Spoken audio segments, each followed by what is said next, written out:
Hola, nuevamente en un episodio de Aula Abierta. Hoy para mí es muy satisfactorio a nivel personal, pero además a nivel académico, pues nuestro invitado es el doctor Humberto Romero Muz. Humberto y yo compartimos desde el colegio, es una persona a quien aprecio mucho, creo que es una persona brillante y además que se ha dedicado a un área de derecho que es fuerte, es complicada. Luego de esta corta presentación fraternal entre nuestro invitado de hoy y mi persona que demuestra el cariño y el respeto que nos tenemos de vía data, voy a hacer un resumen curricular de mi querido Humberto, ¿no? Él es abogado a mención summa cum laude de la Universidad Católica Andrés Bello, magíster en leyes de Harvard Law School, especialización y diploma en tributación internacional, doctor en Derecho en la Universidad Central de Venezuela, profesor titular y jefe de cátedra de Derecho Tributario en la Universidad Católica Andrés Bello, y sobre análisis económico del derecho tributario en la Universidad Central de Venezuela. Es magistrado con juez de la Corte Suprema de Justicia de la República de Venezuela, es juez contencioso tributario occidental, árbitro en el Centro de Arbitraje de la Cámara de Caracas, individuo de número y expresidente de la Academia de Ciencias Políticas y Sociales de Venezuela, donde hizo una linda y gran labor. Académico correspondiente extranjero por Venezuela en la Academia Colombiana de Jurisprudencia, la Academia Nacional de Derecho y Ciencias Sociales de Córdoba, República de Argentina, académico correspondiente extranjero por Venezuela en la Academia Nacional de Ciencias Jurídicas de Bolivia y académico honorario en la Real Academia de Jurisprudencia y Legislación de España, socio en el escritorio de Ampere Abogados, 17 años reconocido como Banda One por Chamber and Partner Legal 500, International Tax Review, Latin Law y Bex Law. La verdad es que este currículo habla muy bien, pues toda la experiencia en el tema que vamos a tratar hoy. Y no solamente de eso, sino de la valía de Humberto, porque realmente que nos representen academias afuera, ya eso es un baluarte. Pero hoy, además de la invitación y aprovecharnos de toda su experiencia y conocimiento en estos temas, tenemos también en la mesa la próxima publicación del libro patrocinado por la Academia de Ciencias Políticas y Sociales y de la Academia de Ciencias Económicas. Este es un libro que yo creo que va a ser testimonio histórico. Ahorita va a resolver problemas, pero al final va a terminar siendo un testimonio histórico de una etapa en el país desde el punto de vista legal y económico. Por eso las dos academias mezcladas y haciendo un trabajo en conjunto que me parece que es muy valioso intercalar multidisciplina. El libro, pues bueno, se va a denominar La dolarización transnacional en la economía venezolana. Lo vamos a esperar con ansia, son varios autores, para entonces reúnen varios artículos que yo creo que son invaluables. Dicho esto, yo creo que eso retrata un periodo económico que empezó ya un tiempo atrás, pero se ha consolidado. Y que tú muy elegantemente lo señalas como una radiografía del momento. Entonces me gustaría, pues primero darte la bienvenida. Estás acá, esta es tu casa, tienes libertad total, comentemos todo y sobre todo la satisfacción de tenerte acá. Y bueno, sin más preámbulos, Humberto, el micrófono es tuyo. Bueno, Teresa, ¿qué te puedo decir? Infinitas gracias. Primero por la invitación, el gusto inmenso de compartir contigo en este espacio. Y bueno, aquí muy gratamente impresionado con el equipo que te asiste, ¿no? Eso es una maravilla. Son Eso una viene. vanguardia en el tema tecnológico, comunicacional y jurídico, ¿no? Porque son especializados en la comunicación jurídica. Entonces, bueno, nuevamente muy complacido. El libro al que te estás refiriendo es vamos a decirlo así, un esfuerzo conjunto de la Academia de Ciencias Políticas y Sociales y la Academia Nacional de Ciencias Económicas en una investigación de conjunto multidisciplinaria sobre yo diría, muy importante asunto de la dolarización transaccional en la economía venezolana. Entonces, se enfoca en la consideración de los problemas jurídicos más, yo diría, relevantes a propósito de este fenómeno monetario que se nos presenta en la cotidianeidad, no solamente del tráfico económico en las personas naturales, sino también todo lo que tiene que ver con el ámbito empresarial y, en todas sus manifestaciones, y particularmente las grandes discusiones entre los economistas, entre esas diatribas, entre si dolarizar, no dolarizar, los intermedios, toda la circunstancia que implica este particular fenómeno, que lo vamos a ir un poco desmenuzando poco a poco. Pero también hay unas intervenciones radicalmente importantes desde el punto de vista contable, es decir, hay unas Esas me aproximaciones encantan. muy Sí, importantes para entender la significación de lo que es la dolarización desde un punto de vista de la técnica contable, es decir, sobre la presentación y cuantificación de la información sí, claro, financiera, sí. porque es uno de los ámbitos donde se reciben la mayor cantidad de distorsiones. Esas distorsiones percolan a los ámbitos económicos, a los ámbitos jurídicos, y a veces no se da cuenta uno las grandes confusiones que genera precisamente esa gran distorsión del manejo de unidades de cuenta y presentación cuantitativa en monedas distintas. Por ejemplo, en las consideraciones de los grandes problemas económicos al respecto, ¿no? Entonces, ahí en el tema legal, para darte una perspectiva un poco de cuál es el alcance del trabajo, intervienen 22 académicos, profesores universitarios la mayoría, en los ámbitos, como te dije, de la economía, la contaduría, el derecho.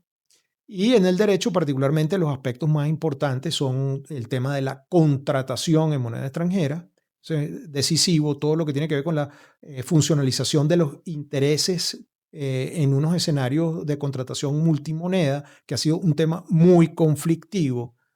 Ahí se exploran cuáles son los estándares adecuados para poder regular contractualmente muchas de estas prestaciones que se denominan en moneda extranjera o se pagan en moneda extranjera igualmente. El tema fiscal, todo lo que tiene que ver con la cuantificación de las bases imponibles, de los tributos, particularmente el caso del impuesto sobre la renta, todos los Sí. temas sobre pérdidas y ganancias en cambio, que hoy es uno de los problemas más socorridos en materia impositiva, y con ello también otras categorías impositivas, el impuesto a los ingresos brutos, o perdón, a la actividad económica municipal, y todos esos otros ingresos sobre impuestos que se dimensionan sobre ingresos brutos, que cuando están denominados en moneda extranjera, pues generan también una gran cantidad de conflictividades.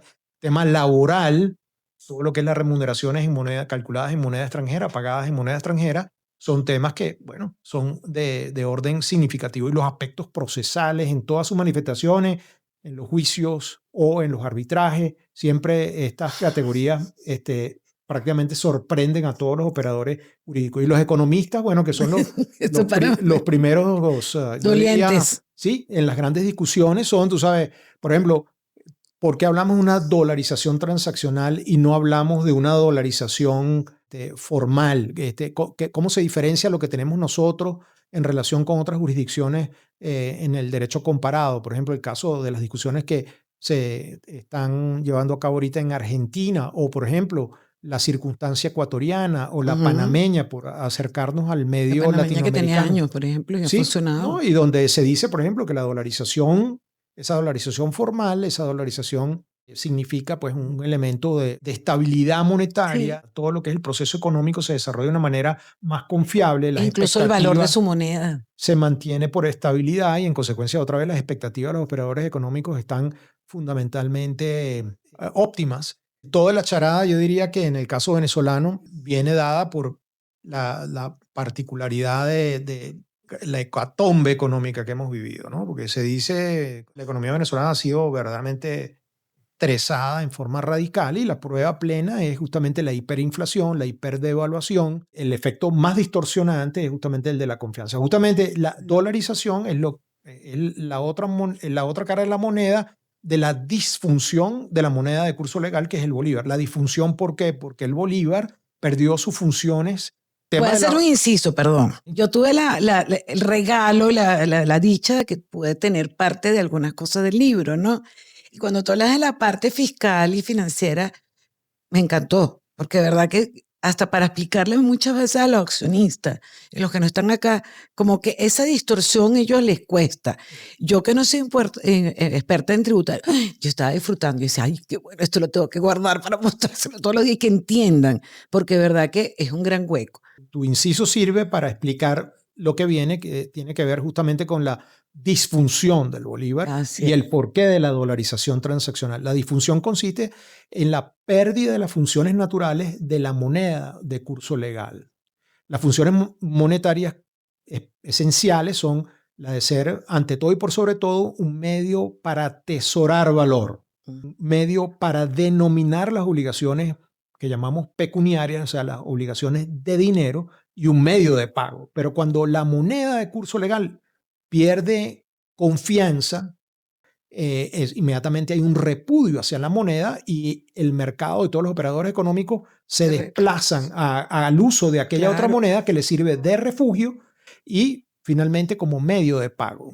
La circunstancia venezolana es que con la liberación del tipo, con la libertad cambiaria desde el año 18, con la puesta en pie del convenio cambiario número 1, ¿te recuerdas toda aquella desregulación del control de cambio y descriminalización del control de cambio? Entonces se abre un espacio de libertad de contratación en moneda extranjera y una libertad cambiaria, es decir, de intercambio de la moneda nacional de curso legal por las monedas extranjeras, y esto es lo que permite justamente funcionalizar el uso de la moneda extranjera, que es lo que típicamente se denomina dolarización. Pues eso es un término genérico para referirse al uso cotidiano de la moneda extranjera, donde la moneda de curso legal es otra. Okay. Ahora tú me estás hablando de esto y yo voy a meterte aquí una primera pregunta adicional, ¿no?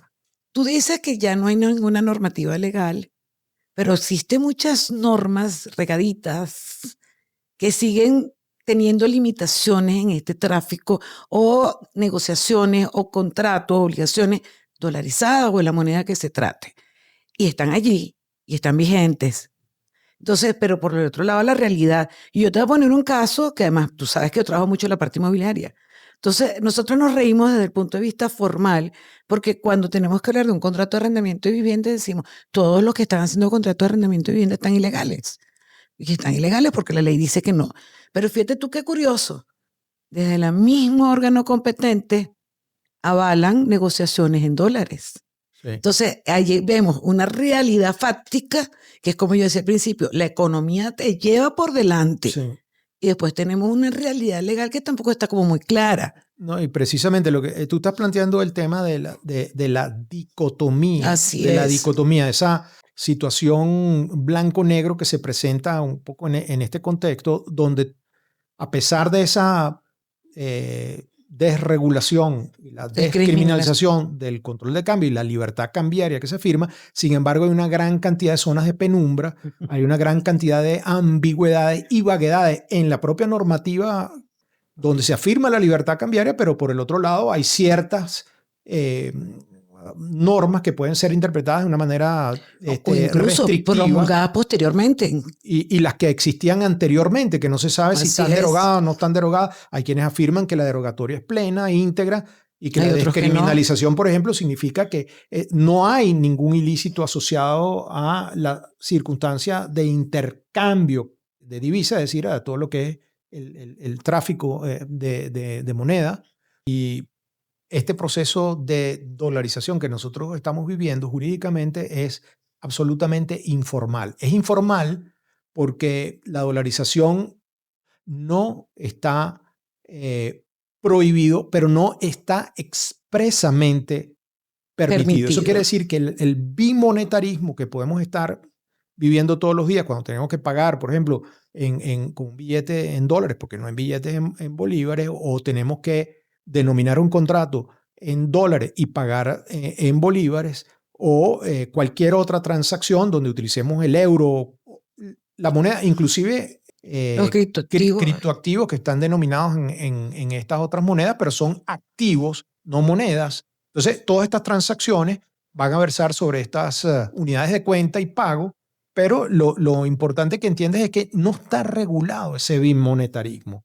porque no está regulado, se generan todas estas Todos los conflictividades. problemas, claro. Ahí vienen las grandes discusiones en el libro sobre cuál es el punto deseado de regulación, si es estrictamente la de limitarse o convertir a la moneda extranjera en curso legal, cualquiera que sea la moneda que se designe, o irse a una forma intermedia de convivencia, pero regulada, es decir, donde tú puedas entender que estas monedas son y tienen un uso específico, cómo se cuantifican las transacciones, cómo se liberan los operadores económicos en sus obligaciones con el uso de las mismas, cómo se utilizan para cuantificar, por ejemplo, las bases imponibles de los tributos. Eso es importantísimo. La presentación de los estados financieros, la cuantificación de estados financieros. Porque además uno pudieran decir, claro, la base imponible porque puede convenirle al sector empresarial.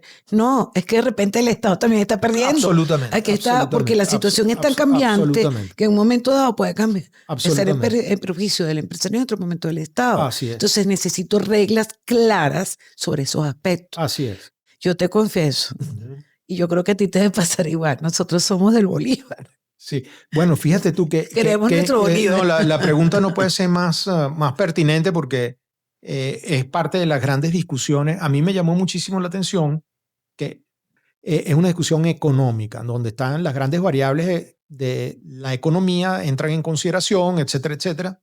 Si tú me preguntas, la gran mayoría son partidarios de la desdolarización de la economía. Ok, eso es bien bonito y es importante. Es interesante porque obviamente todo lo que es el enfoque hacia la política monetaria, donde se dé preeminencia al uso del bolívar, tiene que ir asociado con una gran cantidad de otras medidas de política económica, de política fiscal, de política presupuestaria y monetaria, por supuesto, donde el equilibrio macroeconómico, los equilibrios monetarios, fiscales, etcétera, que son necesarios para poder garantizar que el bolívar prime como moneda de cuenta y pago en la economía, se garantiza una estabilidad en el uso de la moneda y una de las funciones más importantes que está muy golpeada por esta circunstancia, que es que no hay crédito. Los bancos no pueden prestar porque no tienen que prestar.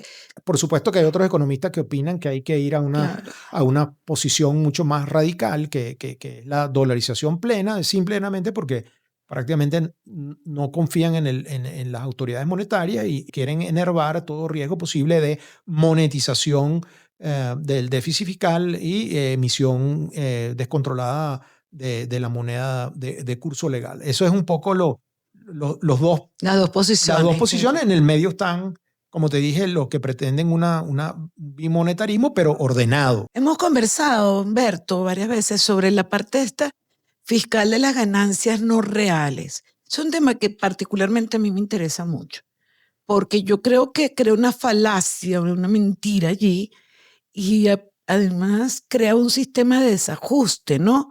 Y de una injusticia a la larga, o desde el principio. Entonces, y eso va de la mano con el ajuste cambiario y el impuesto inflacionario.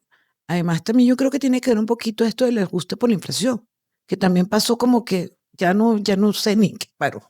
¿Nos pudieras hablar un poquito de esto, que yo creo que es bien importante? Ese es un tema central en el libro. Hay varios artículos sobre el particular y lo que hacen fundamentalmente es focalizar sobre el tema de la gran distorsión que implica, por un lado, la hiperinflación, pero también la hiperdepreciación del bolívar en la medición de las bases de cálculo de los tributos. Cuando hablo de las bases de cálculo, estamos hablando justamente de los criterios de cuantificación de las obligaciones tributarias. Entonces, cuando tú utilizas el bolívar y lo utilizas en un contexto de valor histórico, entonces estás utilizando una moneda que tiene un valor nominal, pero tiene un muy distinto poder adquisitivo al momento en que tú que además una distorsión a la hora de una negociación de valorización de una empresa de sus activos. Bueno, eso en la perspectiva financiera por un lado, pero en la parte fiscal es fundamentalmente cuando estás cifrando pues, las obligaciones, ¿no? Entonces, por ejemplo, el tema cambiario se ha convertido en un gran problema porque en el año 15 desaplicaron lo que llaman el ajuste integral por inflación en el impuesto sobre la renta para la neutralización de los efectos distorsionantes de la inflación sobre la cuantificación de la base imponible del impuesto sobre la renta. Es decir, medir cuánto se gana o se pierde por inflación, porque se gana y se pierde por inflación. Claro. La mayoría de las veces lo que se hace es que se pierde. La inflación es depreciación, es pérdida de poder adquisitivo, y esa pérdida de poder adquisitivo tiene que estar de alguna manera representada en el resultado impositivo. Es decir, tiene que ser medido como parte del decremento de patrimonio que se sufre, ¿no? Que todo eso viene del cálculo financiero, del cálculo contable, la metodología contable, justamente para establecer una medición realista, lo que llaman la imagen fiel del patrimonio, logra eso justamente a través de unas metodologías muy específicas. Que existe, además que existe. Está validada, etcétera. No, y es de universal aplicación. Sí, Entonces, eso no es antojoso. Aquí lamentablemente se consideró que eso era un factor que llevaba a pagar menos impuestos. No es que se pagaba menos impuestos, era simplemente que tú no podías producir impuestos porque si tenías pérdida no podías generar... Porque la base imponible es justamente la ganancia. Es la ganancia y la pérdida es la no sujeción, ¿no? Así es. Entonces, en el caso concreto, se volvió al valor histórico, el costo histórico, para medir las ganancias y las pérdidas, y particularmente las ganancias y pérdidas en un escenario no solamente inflacionario, sino de depreciación monetaria. Y la tragedia es que tú estás pagando impuestos sobre ganancias ficticias, porque son resultado de una medición distorsionada. Entonces, donde hay aparente ganancia, que no es más que... Que no puedes ni siquiera repartirla porque no existe. No, es que si la repartes te descapitalizas. Claro, es peor.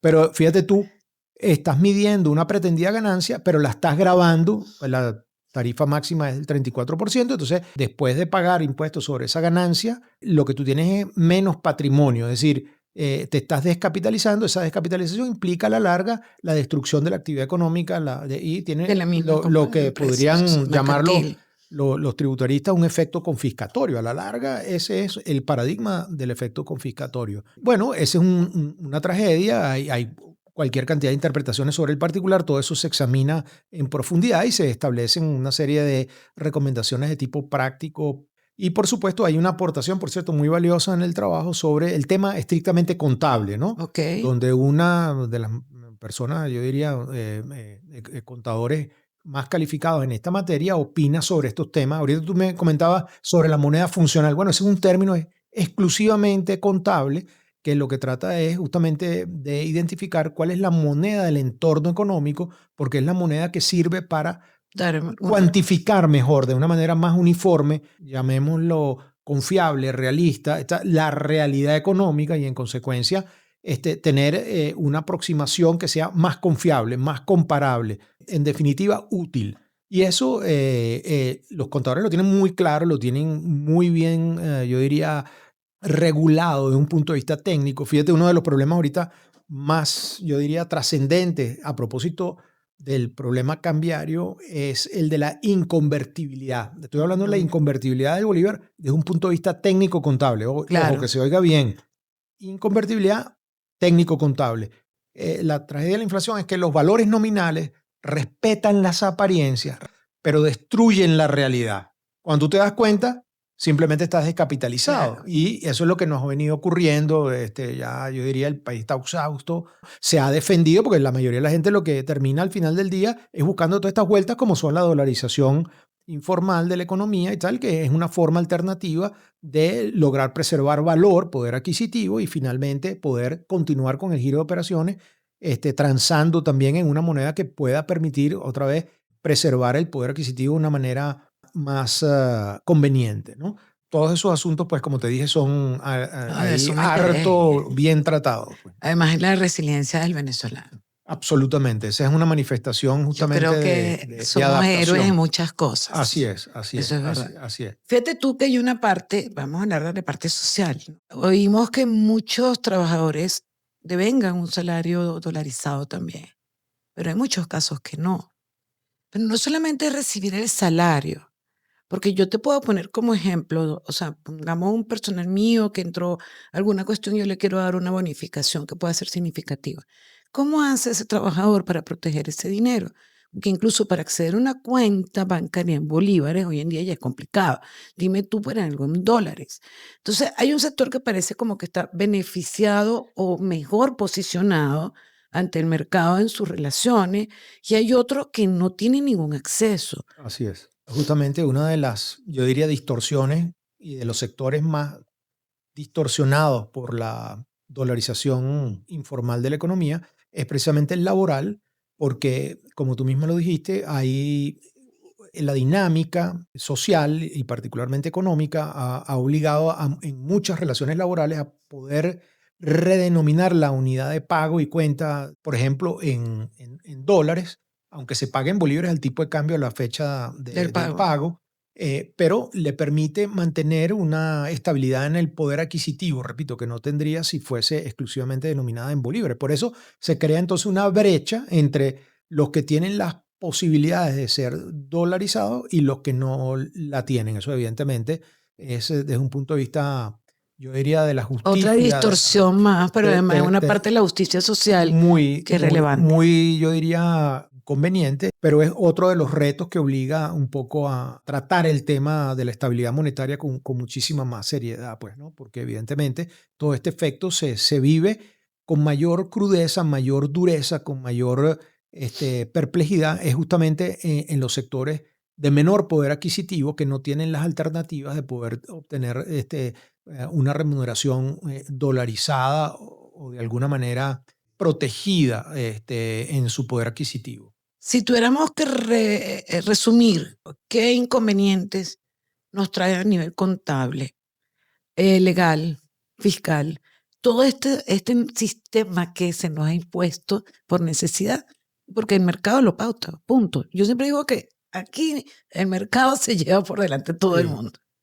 ¿Cómo pudiéramos resumirlos puntualmente para que nuestra audiencia tenga un poquito centrado ya? Porque hemos ido hablando de todo, pero vamos a El problema es centrarnos. la incertidumbre. La La inseguridad. inseguridad. La inseguridad porque el saber a qué atenerte no está claramente previsto en todos los dominios y ámbitos jurídicos en lo que esto repercute. Pues entonces eso lleva a que las situaciones sean o desiguales, se presentan las situaciones de conflicto y finalmente pues todo lo que puede ello complejizar la misma actividad económica y social de los operadores económicos. Esa es la raíz de todo. O sea, que diríamos que esto debería ser una cuestión de política pública. Urgente. Definitivamente, definitivamente la puesta en pie de elementos que permitan generar más coherencia en el tratamiento de las distintas dimensiones del problema ayudaría evidentemente a que esto se pueda facilitar en su aplicación práctica, es decir, que haya un saber a qué atenerse de una manera más confiable. Ventajas y desventajas de la dolarización. Alguien en algún momento, cuando en el año 18 se desmontó el control de cambio, tú sabes, veía la dolarización como una panacea, ¿no? Bueno, porque resolvió muchísimo, Sí. vamos a estar claros. Yo te diría que más bien la dolarización ha sido como una navaja de doble filo, ¿no? Porque ha resuelto algunos temas. Puntuales en un momento dado. Así es. Pero Pero ha creado unos nuevos y muy graves, ¿no? Yo creo que en definitiva las grandes soluciones apuntan, como tú dirías, a el tema de la ubicación de las políticas públicas que permitan funcionalizar una mayor estabilidad monetaria. Es decir, todo apunta a promover la libertad, pero una libertad evidentemente que tenga orden. Orden para los operadores. Normada. Exactamente, pero orden sin en la intervención, libertad. pero normada. Claro que permita el saber a qué tener. Fíjate tú, un tema que viene como corolario obligado de todo lo que estamos señalando a partir de la disfunción de la moneda de curso legal, ¿no? Que es que más allá de los problemas del bolívar, más allá de la dolarización, ahora tenemos enfrente todos los fenómenos del uso de los criptoactivos. Que eso te iba a preguntar ahora. ¿Tú crees que eso nos puede ayudar? ¿Cuál es el futuro del dinero? Bueno, es que ese es el futuro del dinero. Ese es el futuro del dinero. No me digas eso, mira que yo le tengo terror. Bueno, es que siempre lo digo, le tengo terror. Por supuesto, porque estas son tecnologías disruptivas que crean una situación pues prácticamente de cambio radical, donde las nuevas metodologías tienen unas eficiencias extraordinarias. Por ejemplo, el uso de los criptoactivos puede abaratar los procesos de intercambio de una manera notable, puede facilitar particularmente todo lo que tiene que ver con actividades económicas. Ahí tienes los fintech, tienes ahora, por ejemplo, en los Estados Unidos acaban de poner en pie una normativa que tiene por objeto fomentar el uso de lo que llaman stablecoins, que son los criptos, y eso entrará en circulación a través de emisores particulares, pero ahí se pegan todos los ecosistemas donde que pueden utilizar estos medios para promover cualquier cantidad de actividades, ¿no? Que van desde el crédito, van además la agilidad de todos estos Claro, procesos claro. y la simplificación de alguna manera acerca, hace mucho Fíjate tú, ahorita más eficiente, más eficaz. en distintos contextos, hoy tú pagas con aplicaciones que están directamente con el uso del teléfono. Ya no tenemos que andar llevando dinero físico para ningún lado, sino que ponemos el teléfono encima de un lector electrónico que tiene la virtud de procesar el pago y facilitarnos sin riesgo de que nos puedan estar clonando la tarjeta de crédito. Ya las tarjetas de crédito en sí mismo ya pasaron de moda. Ya pasaron de moda, ¿me entiendes? Prácticamente ni la Y uso. entonces, bueno, en esa virtud nosotros tenemos que estar tomando muy en cuenta que el horizonte de la modernidad nos obliga a poner en juego todas esas nuevas tecnologías que dije son disruptivas, porque si no nos montamos en esta ola, nos quedamos. O sea, bueno, te voy a hacer un comentario al margen de la parte ya seria, ¿no? Un ciudadano venezolano que esté viviendo actualmente en Australia, él me comentaba, él no es abogado ni nada de esto, y me decía que allí todo funcionaba muy bien, pero además no que funcionaba, sino que era como sorprendente, ellos se habían adelantado a los problemas que habían vivido, la misma Inglaterra, muchísimo, el Reino Unido, pues, o sea, todo. Y ellos como que habían corregido. Y cuando él me va refiriendo, la conclusión fue, Australia esperó a que todos metieran la pata, que corrigieran todos los errores, y ahora ellos salieron como que son los más inteligentes, porque corrigieron todas esas fallas sociales o de aplicación y les está funcionando. Bueno, nosotros nos va a tocar eso, ¿no? Y vamos a tener a favor la experiencia previa para corregir y que nuestro marco normativo en el que haya que trabajar sea capaz de dar una respuesta oportuna y reconocer en la distancia. Que vamos a tener que hacer un brinco, que hablábamos en uno de los espacios sí. Un brinco cuántico, porque tenemos que, como diría los anglosajones, we have to catch up with the future. Así es.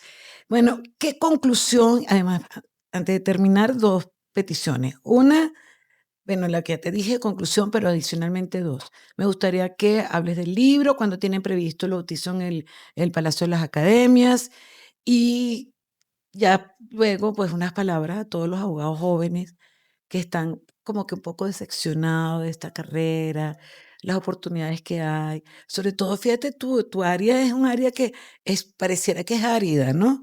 Bueno, sí, la terminología puede ser, pero es un área que está constantemente allí y tan necesaria y que va a haber muchísimo trabajo, como siempre hubo, pero ahora más, porque ese brinco va a conllevar, bueno, un esfuerzo enorme, ¿no? Entonces, unas palabras de reflexión también para los jóvenes abogados y los estudiantes. Sí, bueno, la problemática monetaria se resuelve fundamentalmente es generando confianza. Sea una dolarización plena, sea una dolarización informal como la que tengamos o medio regulada, no vamos a progresar si no tenemos una estructura y una economía que genere confianza, para lo cual se necesitan políticas públicas en todos los sentidos de la palabra que generen esa estabilidad que es necesaria para que haya progreso económico. Porque si no hay progreso económico, no puede haber progreso social ni de ninguna otra naturaleza, ¿no? Y eso yo creo que es uno de los hechos que quedan confirmados de toda la pequeña historia y sobre todo por la que ha pasado Venezuela, ¿no? O sea, destruyendo la economía no vamos a resolver el problema social. Yo te diría que son tiempos muy retadores, sin lugar a dudas, pero que están llenos de una gran cantidad de oportunidades. Por supuesto que el protagonismo del abogado y las disciplinas jurídicas, yo diría, se enriquecen fundamentalmente, como yo lo entiendo y creo que lo he vivido a propósito de esta cercanía a los aspectos económicos y a los temas fiscales y financieros.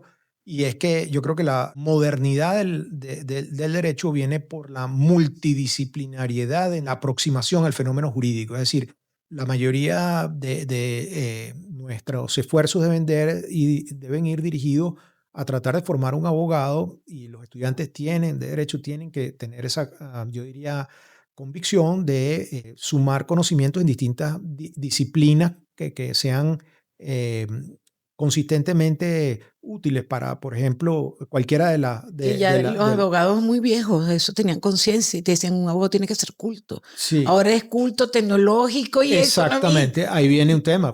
Hoy este tema multidisciplinar pasa inclusive por tener las habilidades de estar a la vanguardia justamente de la tecnología. Fíjate tú que, por ejemplo, cuando nos dicen, bueno, ¿qué pasa con la inteligencia artificial y el abogado va a desplazar al abogado a otras disciplinas? No la va a desplazar, no la va a desplazar. Pero el abogado que no se forme en el dominio instrumental de la inteligencia artificial, ese sí va a ser desplazado, ¿me entiendes? Entonces, nuevamente, es donde si mi primer llamado siempre va dirigido a la formación y fundamentalmente a la dotación multidisciplinaria. Creo que no puede haber un tributarista que no maneje el tema contable, no puede haber un contador que no maneje el tema fiscal. Así es. Y la parte constitucional.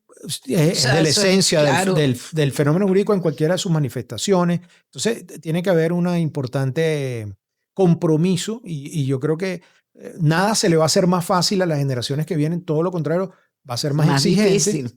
Y la exigencia es un reto, pero también es una satisfacción importante, sobre todo a la luz de la misma experiencia de progresar.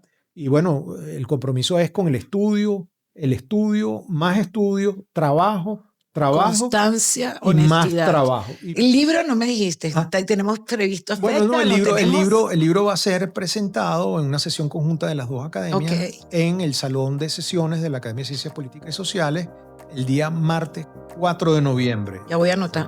4 de noviembre de este año, etcétera, etcétera. Cordialmente no, ya yo lo invitado. Anoté, ya yo me me invité.